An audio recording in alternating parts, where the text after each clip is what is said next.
What's up, guys, and welcome back to another episode of Keeping Up with the Commanders. I'm your host, Mason Kenahan. I'm coming to you right after the Commanders' 20-10 win over the New England Patriots. The first win of the season for the Washington Commanders is in the books. Like I said, a 20-10 win in the third week and the final week of the NFL preseason. Now it gets real from this point on, but I do want to talk about this game a little bit. Plus, I want to talk about some other stuff, as this was the first game at Commanders Field this season. This also brought a bunch of upgrades to this announcements to the stadium. The entire media got to pretty much see a tour of all of the new things that are at Commanders Field, no longer named FedEx Field, because FedEx no longer has sponsorship for them or naming rights for the stadium. So yeah, we'll just jump right into it. But I'm gonna go through that real quick, and then we'll get into the game because I know the game is a big thing. But I do want to talk about this a little bit because I thought some things were super cool with the stadium itself. So jumping into the stuff, to the new stuff with the stadium. Let me pull it up real quick. There was new food, there was new sweets, new kind of things that you can do, and kind of just some modern upgrades just to make the stadium feel like it is from this century and not something built in the 1800s, which is nice. Even though, like, again, this is just some stuff that most stadiums in the country and in the world have some of this stuff already. But it's nice seeing my team actually finally implement that into their own stadium, because it has been a while since like actual real upgrades came to Commanders Field. I also want to talk about Josh Harris's press conference today, because Josh Harris also had a press conference today with the media, kind of talking about all these new upgrades and everything. Some notable things. I just want to run through it really quickly. Old name is not coming back. All right, for the people that still believed that the old name would come back. I mean, guys, let's move on now. It's been 4 years. All right, let's move on. It's been 4 years. The old name's not going to be coming back.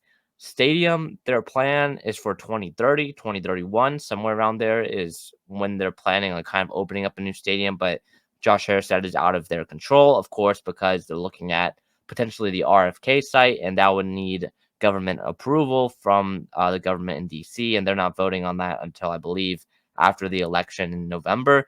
So there's still a while before that could get approved.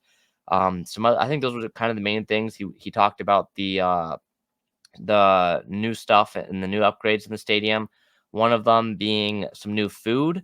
So if you go to a Commanders game this year, you have the Rays Hail Loaded Stadium Nachos, which cost $29.49, which is pretty expensive, but it comes in like a nice little container that looks like Commanders Stadium, which is pretty cool. And then you've got like the loaded nachos, that are just classic stadium food. You also have a mac and cheese shack now, so you can get your own custom mac and cheese, which is always nice, because that we didn't have that before apparently, so that's nice. We have the DCQ smoked brisket sando. So a lot of smoked brisket. It's cool that they're starting to implement some like DC specific food into the stadium, because I think that's something that this stadium has really missed. Is kind of implementing like the most popular food in the area and all that. So that's pretty cool to see. That you have the foot long hot dogs, of course. I believe there's some tacos that they added to the stadium as well. They added Sundays. South Mountain Creamery now has a place in the stadium, including one of their things. Well, one of their food items that they're selling is a Major Hog Sundae, named after the mascot of the Washington Commanders. I think his name is Major Hog or something. I'm not gonna lie, I forgot what his name is, but this includes South Mountain cookie buttered ice cream layered with crushed chocolate chip cookies, cookie dough pieces, chocolate sauce, whipped cream. It's in section 341. It sounds pretty good. I'm not gonna lie. It looks pretty good too from the pictures I'm seeing. It looks pretty good. So I just want to mention those things because again, that's pretty cool. They haven't added a lot of new food beyond just some franchises to the stadium and what seems like forever. So Josh Harris coming in and like his first full off season as the Commanders owner and just getting some of this basic stuff done. You love to see it. You love to see it because you know who never did anything like that. So Great job by Josh Harris. Now, they also announced the Tunnel Club, which you can purchase 2 tickets to the Tunnel Club. It's just for a low price of $15,000 for the season, where you kind of have seats that are like in the tunnel that the players walk through before they go out to the stadium, which is pretty cool. Again, if you just have $15,000 on the side, maybe that's something for you. That's something for you, I guess. Which is cool what they're doing to the stadium because, according to Nikki Javala from the Washington Post, the area that they turned into the Tunnel Club used to be just a storage room in the stadium that they didn't use, and now it looks like a super modern kind of suite, which is pretty cool. Speaking of suites, they also added a bunch of suites. I believe, let me get the exact number. I think they added 28 new. Yeah, they added 28 new suites to Commanders Field. Each suite seats 10 people. There are now 272 suites at Commanders Field, which is a lot of suites. I'm not gonna lie, that's a lot. The 1932 club, they announced that it includes 108 total seats, all inclusive food and drinks. It's already sold out at $7,500 per seat for the season. That's a lot of money. They upgraded the owner's suite too, so it actually looks like it's from the century as well. So good job on Josh Harris. He deserves it. He deserves it. He's done miracles on this team already, and he's just brought this back to maybe like league average, and it's already so much better. So there's that stuff. The Sean Taylor the thing they're adding a Sean Taylor statue, which is pretty cool because the whatever they had before was not good. It was not good. Josh Harris said in his press conference as well that the statue is going to be a part of something bigger, where that they're going to be honoring more former players, which is pretty cool. Like you could have multiple statues of multiple former players, kind of like in a row or something. It can be pretty cool. There's a lot of options here, but it's really cool to see Josh Harris honor former players from the team's past. In terms of DC hosting a draft, Josh Harris says he thinks it'll happen. It's just a matter of when. Pretty cool. I'd love to go to a draft in DC. He also mentioned, I think, like the National Mall might be an option if they were to get that approved. Super cool. That's amazing. Again, he talked about the name, uh, the push for RFK, 2030 target for opening a new venue. And also Josh Harris and Tad Brown, who is the CEO of Harris Blitzer Sports and Entertainment. They're going to be leading the search for a new Commanders president. Again, I think it was a couple weeks ago, maybe 3 weeks ago now. Jason Wright was announced that Wright will be leaving the organization at the end of the year, and he has stepped down as the president of the Washington Commanders. So there's that. All right. I wanted to get to that as quickly as possible. I know that was a lot of information. I want to get into this game because the Washington Commanders have picked up their first win of the season. I know it's just preseason, but it's a good morale booster. It's good to get back in the win column if you are a Washington Commanders fan, because I don't even want to look last time the Washington Commanders won a football game. Let's see. I'm looking. The last time the Washington Commanders won a football game, November 5th, 2023. It's been almost a year, but the Washington Commanders are back in the win column. All right, I know that the record resets tomorrow, or today, I guess, but they're back in the win column for the Washington Commanders. Trace McSorley, Jeff Driscoll were the two quarterbacks on the day. Driscoll kind of struggled, 12 of 18, 73 yards. He had an interception, not wonderful for Jeff Driscoll. But I want to get to the risers. One of the risers being Trace McSorley, 12 of 21, 125 yards. He had a touchdown. He had a hit stick. The man was everywhere. He was running around. He was the leading rusher for this team as well. 4 carries, 40 yards. Longest rush was 18 yards.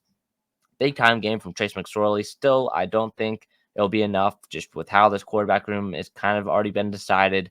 But I don't think it'll be enough to make the final roster. But still, awesome performance from McSorley. You could see the entire bench and the entire team rally behind him. Amazing stuff. Building the culture. Amazing stuff from Trace McSorley. And this Washington offense scoring all 20 of their points in the second half, including 17 fourth quarter points. McSorley led the game leading drive, and then also the game winning drive. The go ahead drive, and also the game sealing drive as well. So great stuff from Trace McSorley. Phidarian Mathis was a guy that definitely improved his stock today. He had multiple run stops, multiple tackles for loss. Let me get the exact numbers. Phidarian Mathis had two batted passes. He also, I believe, had a tackle for loss as well.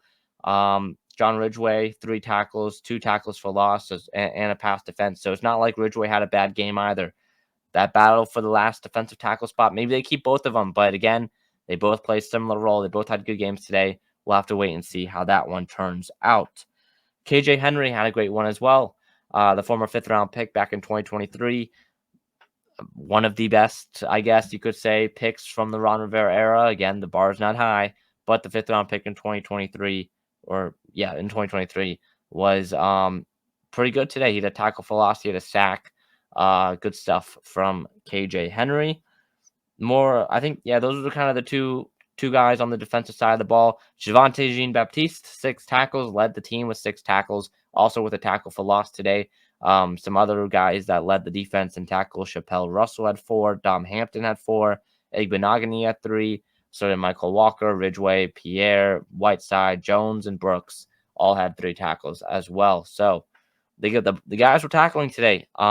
The tackling overall wasn't exactly pretty the entire way through, but some guys were out there and they were competing. What you like to see? What you like to see? I think I'll get into the 53-man roster towards the end, but you like to see what you saw from this defensive line today, because a lot of pressure, a lot of pass rush, a lot of run stopping. I know it was the Patriots starting offensive line that was out there. And KJ Henry, it was kind of a free rush, but still a free rush on Jacoby Brissett, gets by the right tackle. Boom. Brissett on the ground. I think he was a little bit shooken up after that, unfortunately. But good rush from KJ Henry. And just overall, it was a great defensive line today. Probably it was the best defensive line performance and pass rush performance we've seen throughout this preseason. So good stuff from this defensive line. Moving on now to the offensive side of the ball. I mentioned Trace McSorley, big time game from him. You love to see it. But also some wide receivers. Mitchell Tinsley. All right, Mitchell Tinsley, 4 catches, 37 yards. Good stuff. Marcus Rosemy-Jack Saint, 4 catches, 35 yards. More good stuff. Love to see it. Those were kind of the 2 wide receivers that really stood out to me. Both Tinsley and Jack Saint had 2 great catches, one each. So, again, the battle for wide receiver 6, what are we going to see there? Don't really know. But Tinsley and Jack Saint, 2 good performances. Definitely a lot to think about if you're Adam Peters and Dan Quinn. However, I have my decision for the wide receiver 6. You'll hear it at the end of this podcast. But yeah, both of those guys, 2 good plays, along with 4 catches each. Again, the guys that were throwing 24 of 39 combined for McSorley and Driscoll, 24 complete passes. I think that was a preseason high. So good stuff from them. Michael Wiley out of the backfield. I mentioned last week how Wiley, I think, was the front runner to be the RB3. I think he solidified himself as the RB3. 7 carries for 26 yards, a 3.7 average yards per carry. He also had a touchdown as well, where he got to the outside, had a dive to the pylon on the left pylon. Looking very familiar, I'll say, that touchdown from Michael Wiley. But good stuff from Michael Wiley. I think he will end up being RB3. His explosiveness, he can run between the tackles. Good stuff from him. Love to see it out of a UDFA. Michael Wiley could be the second UDFA on this roster. We already had Tyler Owens, who's most likely going to be on this roster. Owens played for the first half or so and then was out. I think Owens is a roster lock at this point. Wiley could be the second UDFA from this offseason. Of course, great scouting from the scouting department, Adam Peters and the entire scouting department for the Commanders signing these UDFAs, potentially getting 2 UDFAs on the final 53-man roster. That would be huge. That would be massive for that scouting department. Another guy that impressed me, Martavius Bryant. Now, this is kind of with an asterisk. Martavius Bryant, he had the touchdown, 3 catches for 20 yards. Good stuff from him. But he also, the big reason why I have an asterisk here, I think I think he's on pace for a 1,000-yard season just from pass interference. I saw someone tweet that, but I agree with it. I think he probably had 60 to 70 yards of pass interference penalties just he created, which is, I mean, I guess it works. It's not really consistently a good way to win, but hey, if it works, it works. Martavis Bryant, good to see him back on the football field, scoring the touchdown, the game-sealing touchdown from McSorley to Bryant on a 3rd and goal. Love to see it. Yeah, that was a guy that stood out to me. And then Cade York, the new kicker in town, the new kicker in town, number 3. He was what? I mean, let me read it again. 4-4, I believe, for Cade York. Yeah, 4-4, 2 of 2 from field goal, knocking down a 34-yarder and one a little bit shorter than that, and then also knocking down both of his extra points. One of the extra points was kind of, I mean, pretty much all of them were straight down the middle, but there was one extra point that kind of leaned towards the left side and then cut back towards the middle. Gave me a little heart attack for a second there, but Cade York, anyways, gets it done. All those kicks, high arc, high velocity. Love to see it. You can definitely tell he has a big leg, like they've been saying. So good stuff from Cade York. That's pretty much all of the winners I had. Yeah, that's pretty much all the winners I had. I'm gonna be honest. Again, that's a lot. That's a lot of guys fighting for roster spots and delivering, like Michael Wiley, like Mitch Tinsley, Marcus Rosemy-Jackson. These guys are fighting for roster spots right now, and a lot of them have been delivering. So good stuff from them. Moving on now to the fallers, the guys that did not perform as well as you hoped. I mentioned Jeff Driscoll. I mean, beyond the interception, just the offense could not get moving. 0 points when Jeff Driscoll was the quarterback. Again, 20 for McSorley as well. McSorley, again, just signed a week and a half ago, but you could tell he was using his legs and his athleticism more than Driscoll was. Driscoll was still moving around a lot too, but still good stuff. The offensive line was kind of up and down. I think Driscoll and McSorley did a good job of getting the ball out, I would say, but sometimes it didn't have a lot of time to throw, I would say. Now only 1 sack. Driscoll took 1 sack and that was it. But still, I mean, it could be better. There's some times when they were under pressure a lot. I think Julian Good-Jones let up a couple pressures. Stromberg. It'll be interesting to see if they have Stromberg or Good-Jones on this final roster. That's one of the battles I've been monitoring. Bryson Tremaine, he was my wide receiver 6 on the final roster entering this week. Now, I'm just going to give it to you right now. I don't have him on my final roster. It was a disappointing performance from Bryson Tremaine today. 1 catch for -3 yards. Not good on 3 targets. Not good. Not a good performance from Bryson Tremaine. Cole Turner, the same thing. Turner had 1 catch for 25 yards on 3 targets. But his other 2 targets in and out of his hands. Again, if it hits both your hands, in my opinion, you should be catching that ball, even though there might be some miscommunication with Jeff Driscoll or with Trace McSorley. If it hits your hands, you should be able to catch it. So Cole Turner, unfortunate there, but he did have 1 pretty good catch across the middle of the field. Was able to hold on to it after taking a big hit as well, and did not get injured. So love to see it if you're Cole Turner. Not sure if it's enough though for him to make this final roster. Don't think it will be, which is unfortunate because again, just another Ron Rivera pick. Not doing so great. So Cole Turner was my other guy that kind of struggled. Some people mentioned Noah Igbenogany struggled. I was kind of, that first half, I was kind of half paying attention, but Noah Igbenogany in the secondary, people were saying his tackling was a little bit of an issue. I saw some big hits from, I guess we'll quickly go back to risers. Big hits from Tyler Owens, big hits from Jeremy Reeves. Good stuff. Love to see it. All right, back to fallers. So yeah, those were kind of the guys that that stood out to me, and also some guys that did not really stand out to me that much. Derek Forrest, I didn't really see him that much. Michael Walker, I think, had a few missed tackles. But yeah, beyond that, that is pretty much it. Austin Jones, I guess, 8 carries for 19 yards, less than 2.5 yards per carry. I guess you can make a case there. But yeah, that is pretty much all those. Again, one more thing, penalties. Penalties were the big thing. I'll look at the final penalty, what it ended up being. Yeah, 9 penalties for 53 yards. It just seemed to be constant. Now, for the Patriots, it was worse. 10 penalties for 157 yards. Half of those were probably forced by Martavis Bryant. But 9 penalties for 53 yards, something that Washington has struggled with. And also, I will say, even though it is an offense not run by Jane Daniels, the depth in this offense definitely needs some help.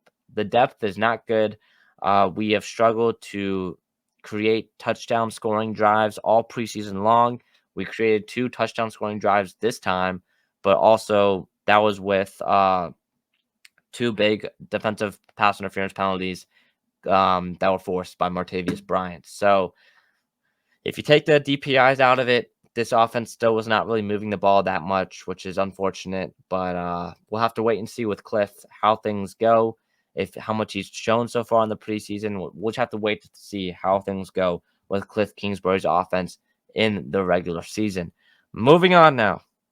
It's like 12-12. I'm exhausted, so that's why I'm kind of going through this a little bit fast. But moving on to my final 53-man roster prediction, I'm just going to run right through this. If you watched the podcast episode earlier this week, you would know pretty much most of my 53-man roster prediction. So I'm going to run through it again real quick because I made some changes. But yeah, I made some changes. Okay, but beyond that, it's mostly remaining the same. All right, here we go. Quarterback: Jane Daniels, Marcus Mariota. That's it. Running back: Brian Robinson, Austin Eckler, and Michael Wiley making it in as a UDFA out of Arizona. Great preseason from Wiley. You love to see it.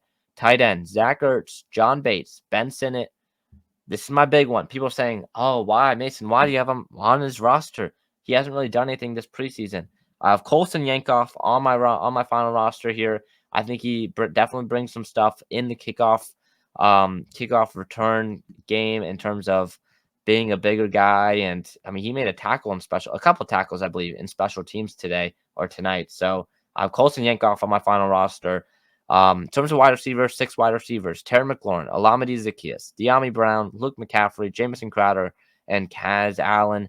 I think this coaching staff really wants to have Kaz Allen on this final roster. I know they had him out at punt returns. He didn't really return any punt returns today or tonight, but they really want Kaz Allen on this roster. I think he will. Very specific skill set, though, with Kaz Allen. Definitely could see a guy like Martavius Bryant, especially after performance like this tonight, a bigger guy on this roster. But for right now, I have Kaz Allen. It'll be interesting, though. It'll be interesting to see what they do with that 6 wide receiver spot. Offensive line: Cornelius Lucas, Nick Allegretti, Tyler Biadasz, Sam Cosmi, Andrew Wiley are my starting 5. Beyond that, it remains the same: Brandon Coleman, Julian Good-Jones, Michael Dieter, Chris Paul, and Trent Scott. I have Julian Good-Jones over Ricky Stromberg, guys. I have Chris Paul over Ricky Stromberg. Okay, I know I don't have Stromberg on my final roster, but hey, maybe they trade him away. That's something that could potentially happen. I feel like he'd be a good trade candidate. I just don't think he's been playing starting right guard recently. Don't really know what's happening there, but I currently have Julian Good-Jones. I've liked what I've seen out of Julian Good-Jones. He didn't have an incredible performance tonight, but I think overall his performance in the preseason has put him over Ricky Stromberg, who, in my opinion, has definitely struggled this preseason. So I know we loved Stromberg, 2023 third-round pick. I mean, Washington could probably trade him, so we'll have to wait and see. But that's 25 on my starting offense. Moving to the starting defense now. Edge rusher, we've got Dorrance Armstrong, Clelin Ferrell, KJ Henry, Javonte Jean-Baptiste, Jamin Davis, and Dante Fowler. Those are my 6 edge rushers. Again, the depth there can get mixed up, so just think of it as the 6 guys, all right? I don't really want to do backups, third strings, who's there, but those are my 6 edge rushers. It'll be interesting to see if they put Jamin Davis at outside linebacker or at edge on the depth chart. I expect them to probably put him at outside linebacker, but for right now, he's playing mostly edge rusher, so that's why I'm putting him at edge rusher. Surprises there? None really. Andre Jones not making it. I just don't think he's making it at this point. Defensive tackle: Jonathan Allen, Deron Payne, Johnny Newton, and Phidarian Mathis. Yes, I have Phidarian Mathis making it over John Ridgeway. I've changed my mind. Both of those guys had good performances tonight. Actually, you know what? I don't know. I'm still deciding. Phidarian Mathis or John Ridgeway.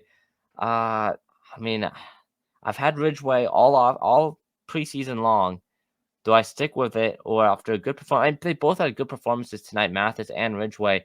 I've gone with Ridgeway all preseason long. I think I'm going to stick with it just because I've gone with it all preseason long. I think he's been the better player. They play similar roles.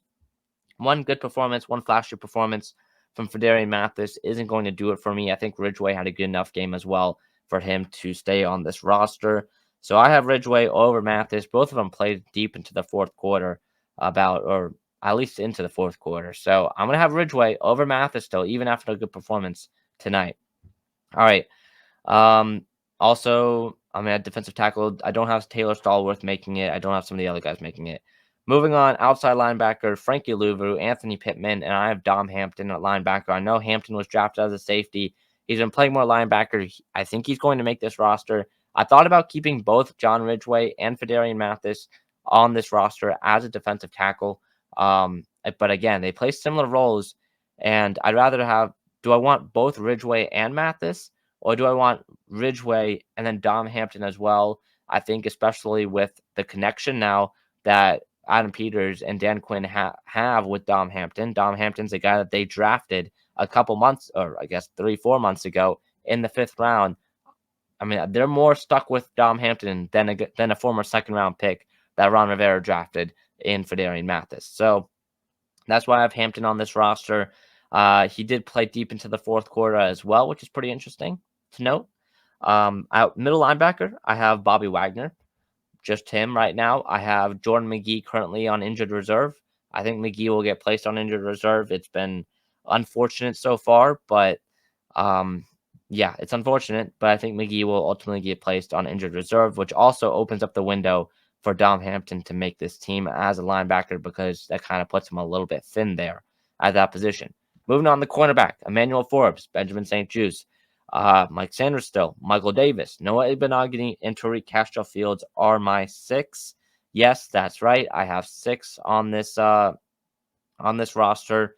So yeah, I have 6. But I think because Jordan McGee is on injured reserve, which will allow them to keep 6 corners. I have Tariq Castro-Fields coming in as that 6th guy. Originally, I just had Michael Davis and Noah Ibenogany. I think Davis is a lock. Davis was inactive for tonight's game. Ibenogany was out there for a little bit. It was not a great performance, but I still think he makes the roster. And same with Tariq Castro-Fields. There weren't any other guys in that cornerback room that impressed me more than either of them to kind of jump them in the depth chart.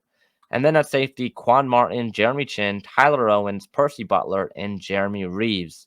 Those are my 5 corners. That means 6 total in that secondary. They're going to switch around a lot of guys a ton.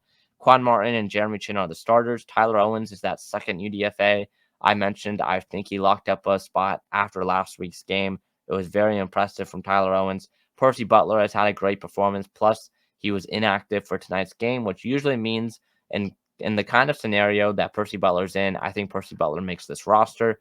And then Jeremy Reeves was out there playing a little bit on special teams. Again, he signed a 2-year deal. I think he makes this roster over Derek Forrest. Reeves played in there for a little bit, and then Forrest came in after him.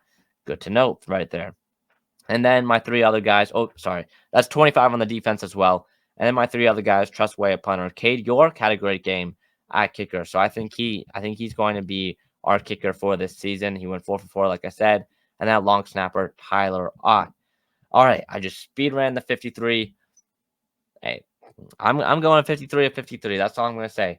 That'll do it for tonight's episode of Keeping Up with the Commanders. Wow, that'll do it for this preseason in total. It's been a wild preseason. Keeping Up with the Commanders has broken episode records, sometimes episode after episode. They just keep on topping each other, which is crazy to say. Just want to say thank you to everyone who listens to this podcast. It's been crazy doing it over the last 4 years, seeing it grow. I know this episode was kind of me speaking super fast, but yeah, I'm exhausted. It's been a pretty crazy preseason overall. My voice is, I don't know if you can hear it, but it's kind of gone at this point.